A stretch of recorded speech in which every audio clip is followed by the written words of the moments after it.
Welcome back, hot dogs. It's your boy Spider Pig. Got another review today. Go over here and get on this Walter White Breaking Bad. And some Better Call Saul in here too. You know how we do.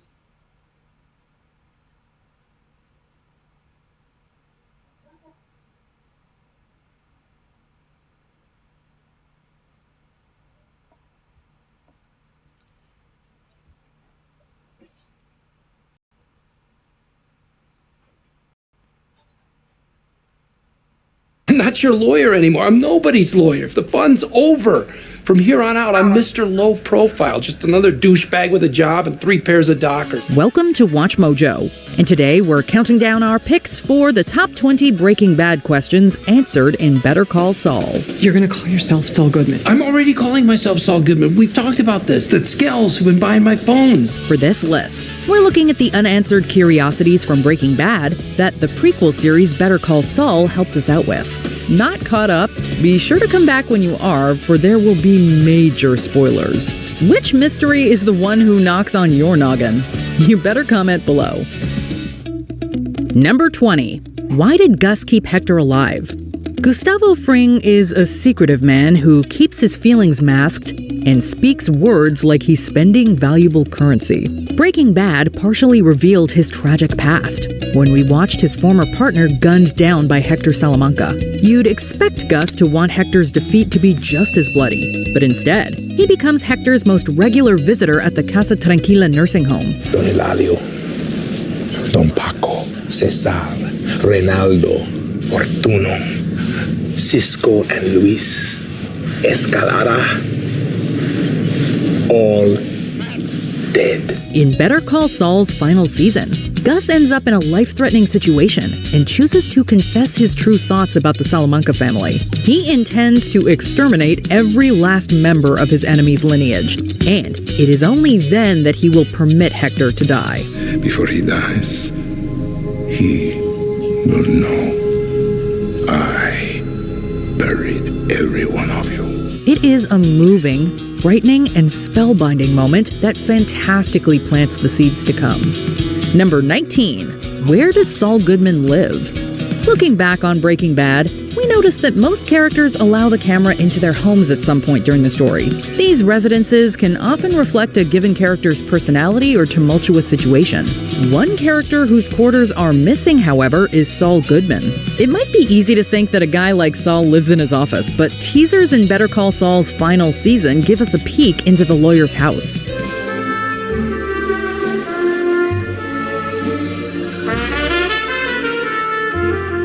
It turns out being a criminal attorney has its perks, as Saul lives in a lavish mansion, decorated with flashy art, furniture, and enough ties to satisfy Barney Stinson. The house's scene also features movers emptying these things from Saul's dwelling, perhaps representing the metaphorical or literal end of Saul Goodman.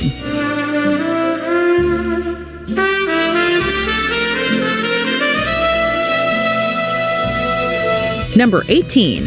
Where did the bell come from? If you remember one thing about Hector Salamanca, it's this. More than a personality quirk, Hector's bell serves as a significant plot device. The trinket allows the cartel Don to communicate, and it plays a vital role in the epic takedown of the seemingly invincible Gustavo Fring.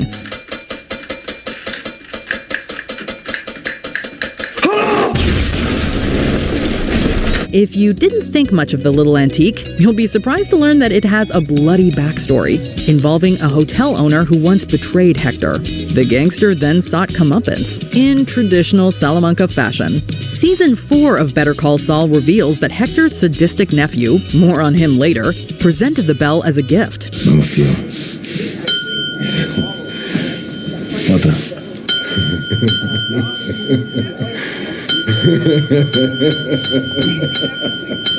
Much like Hector himself, the bell appeared first as a background character, and later deliciously became much more. Number 17. How did Saul meet his assistant? A great lawyer needs the right assistant. Jimmy McGill didn't start out with the best. Law offices of James McGill, how may I direct your call? Yes, Mrs. Kettleman, so good of you to return. Saul Goodman's eventual receptionist in crime is Francesca Liddy, armed with the personality to match Roz at Monsters, Inc. She plays second fiddle to some schemes in Breaking Bad, including a crucial fraudulent call to Hank. How is she? What's her condition? I don't, have the most current information, sir. But I think you might want to get there as soon as possible. In Better Call Saul, she's a former DMV employee who's bubbly about a new job opportunity at Jimmy and Kim's budding law firm. At first, she's happily redecorating the office, hugging Kim, and hesitant to impersonate somebody over the phone. It's a bit heartbreaking to see Francesca in her optimistic days before she's devolved into a bitter criminal cohort who's not above document shredding and blackmail. Hey, look, there's got to be at least $1,700 there, okay? That'll more than cover the cost of the door now. I apologize profusely. Please, the phone number. Door like this? It's going to cost way more than $1,700. What? There's more than one way to break bad. Number 16. What's significant about Saul's ring? In a world before fidget spinners, there were plenty of other habitual tics that could help someone deep in thought. For Walter White, it was lighting matches. For Saul Goodman, it was playing with his ring. You can spot the jewelry on Saul's pinky finger during both shows, including during his initial business proposition to our Heisenberg. So if you want to make more money and keep the money that you make, better call Saul.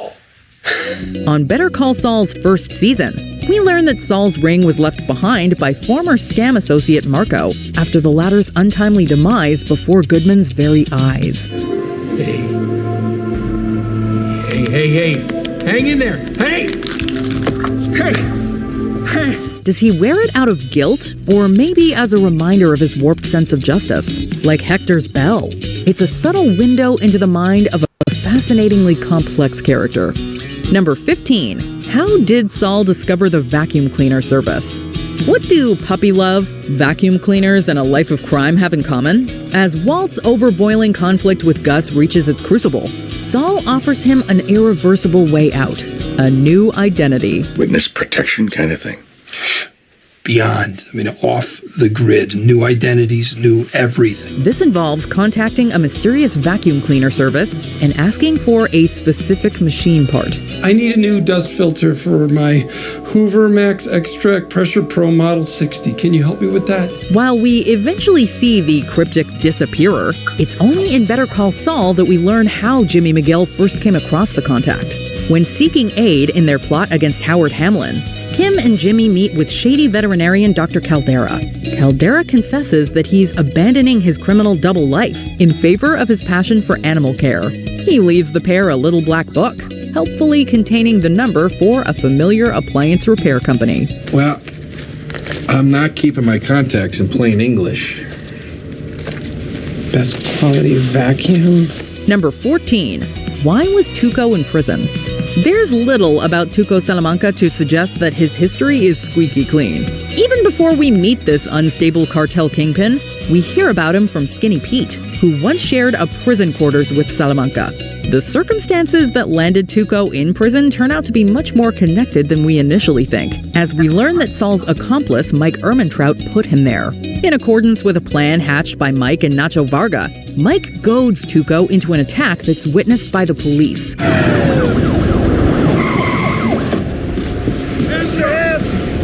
Hands up! Now! The coordinated altercation lands Tuco behind bars. If only Uncle Hector hadn't intervened, Tuco could have gone away for much longer. Who knows? He might never have crossed paths with Walt and Jesse. Get away from me! Throw down, bitch! Number 13. How involved is Madrigal? The demise of Gus Fring came with catastrophic ripple effects. Included is the dark fate of Peter Schuler, an executive from Madrigal Electromotive. Breaking Bad hooked us with a gripping teaser inside the world of the conglomerate that oversaw Fring's Los Pollos Hermanos chain. Herr Schuler, ich bin Kriminalkommissar Kunst. Ich muss mit Ihnen sprechen. Würden Sie bitte aus der Toilette heraustreten? Schuler and Fring were more than just business partners, though, as scenes in Better Call Saul allude to a shared traumatic backstory between the two. This nightmare never ends. He's concerned about the money. Concerned? 4,800,000 euros. It's a miracle I haven't been caught. Both profited from Gus's distribution operation, and we learn that Schuler ultimately funded construction of the underground lab. Rewatching the Madrigal employees end carries much more emotional weight once you've seen the beginning. And the subplot also provides an early appearance of Lydia Rodart Quayle. Number 12. How did Gus find Gail? After Jesse and Gus experienced professional differences, it seemed Gus already had a replacement at the ready. The offbeat Gail Bedecker stepped in with expert knowledge of chemistry and an idolization of Heisenberg's product. In Better Call Saul, we get to see Gus meet Gail, who is a recipient of Gus's prominent education scholarship.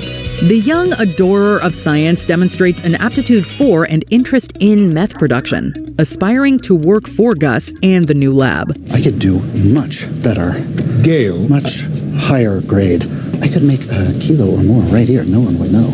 Wouldn't take more than a few days. In a rare moment of humanity, the drug lord ensures Gail that he is meant to do more with his life. Gus's conscience fizzles like a switched-off Bunsen burner, though, and he eventually leads Gail on a career path that will inevitably end with that unforgettable knock. Hi. How can I help you?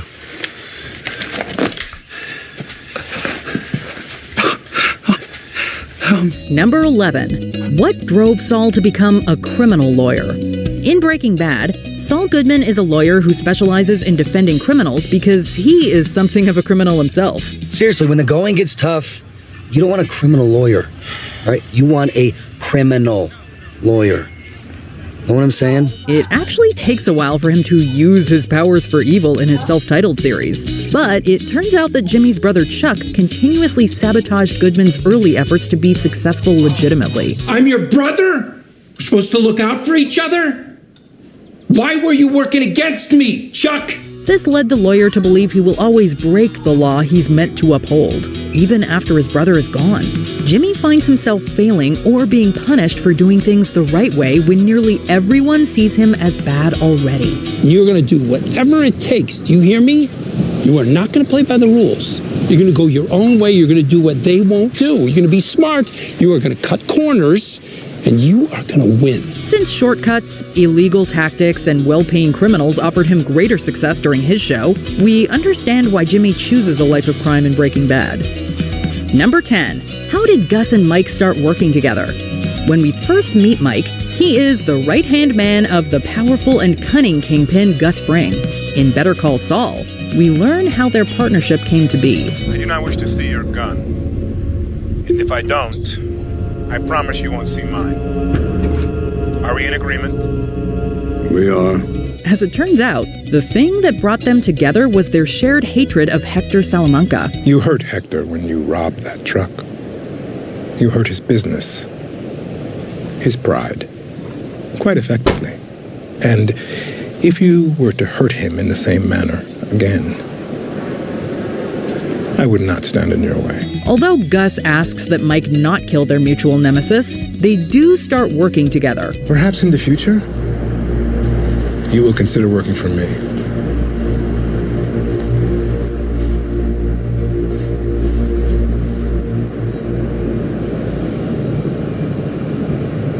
Could be. The duo even sabotages Salamanca's business. Eventually, Mike starts acting as security for both Gus's legitimate and criminal businesses. You have another choice. Work for you is a button, man. I am in a war.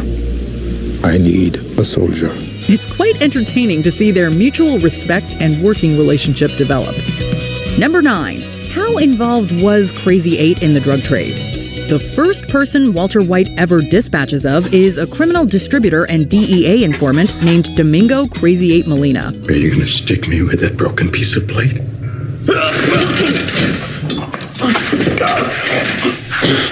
In Better Call Saul, we see how this minor character goes from being a regular dealer that reports to Tuco and Nacho to becoming a much bigger player. You're light.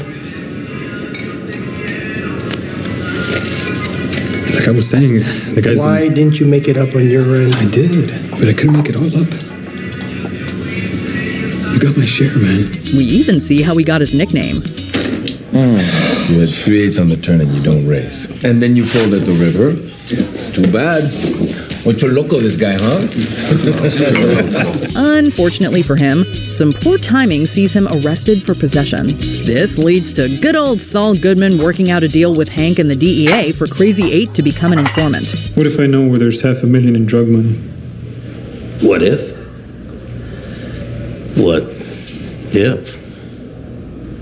If that's true, things can go well for you. At the same time, this arrangement was also part of a complex scheme from Lalo to hurt Gus. Overall, Crazy 8's story was much deeper than his short time could hint at. Number 8.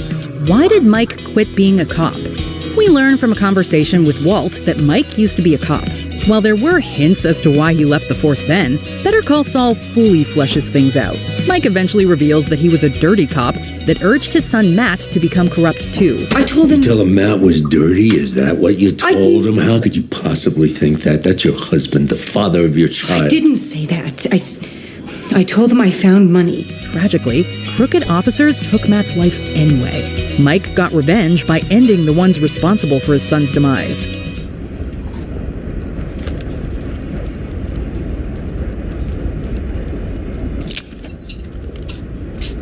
Knowing how he lost his son makes his relationship with Jesse, distant demeanor, and strong attachment to his granddaughter make more sense. I got Maddie to take the money. And they killed him 2 days later. After suffering personal tragedy, he tries to be emotionally distant from a young man committing criminal acts. He also wants to protect the only living part of his son he has left. Why don't you have to wear them? Because Pop-Pop's a grown-up. And grown-ups get to be stupid. Now put them on. Number 7. How did Gus construct the super lab? When Gus introduces Walt to his new super lab beneath a laundry, Walt is incredulous that such a thing exists. How did you know how to put this all together? How was this marvelous structure built? With a great engineer, of course, Gus contracted a man named Werner Ziegler and his team to construct the lab underground for over a year. It's impossible. Dangerous, difficult, and very, very expensive. Not quite impossible. During the process, Mike is heavily involved in maintaining security and even strikes up a friendship with Ziegler. That makes it sadder when the former cop has to take the engineer's life for breaching security protocol. Is there no other way, truly? Even before it was operational, the super lab claimed lives. Number 6. Who is Lalo? During Saul's first appearance, he is worried that Walt and Jesse have been sent by someone named Lalo to kill him. Lalo didn't send you? No, Lalo! Who? Oh, thank God! Oh, Christ! It isn't until season 4 of Better Call Saul that we learn that Lalo is yet another Salamanca. We soon learn that he's arguably the most dangerous member of the family. Meet it, you.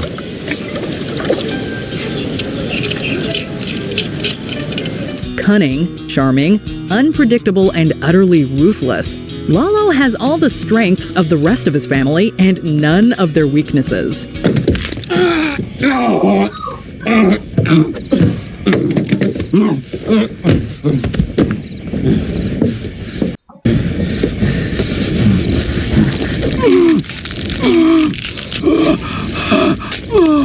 He's both a strong adversary for Gus and a perilous benefactor for Saul.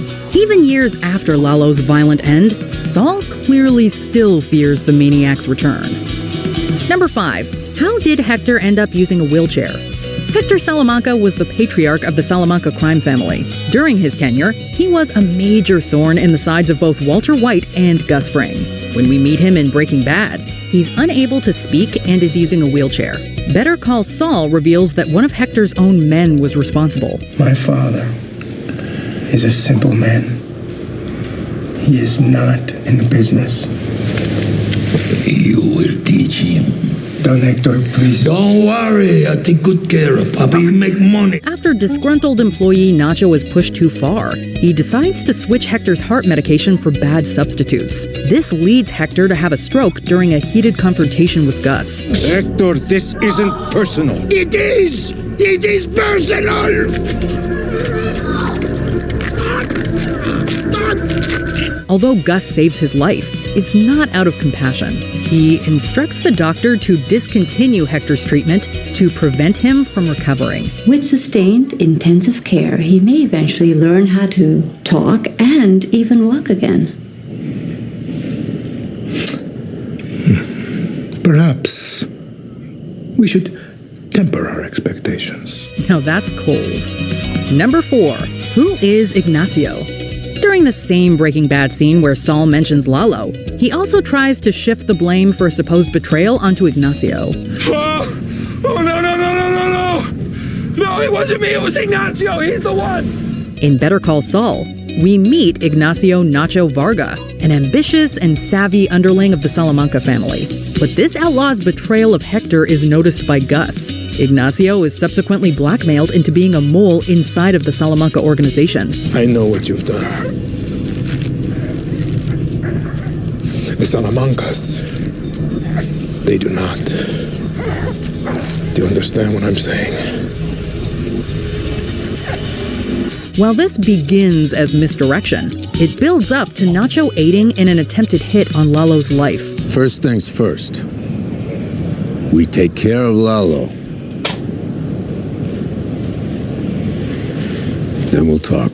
Though Nacho's story may not end happily, he goes out with his honor intact and the father he loves left alive. Number 3. How did Saul and Mike start working together?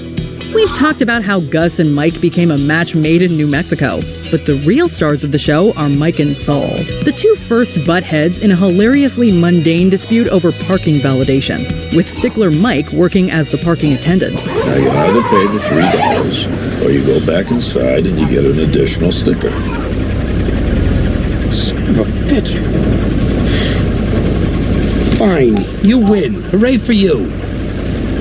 It's a joyfully entertaining meet-cute that also intelligently showcases the different ways that each character approaches conflict. As Mike finds himself in situations that require a lawyer with moral flexibility, Saul becomes his go-to guy. Though they don't ever quite become friends, the pair continuously finds themselves needing each other, and Saul eventually ends up owing his life to Mike. You're in shock.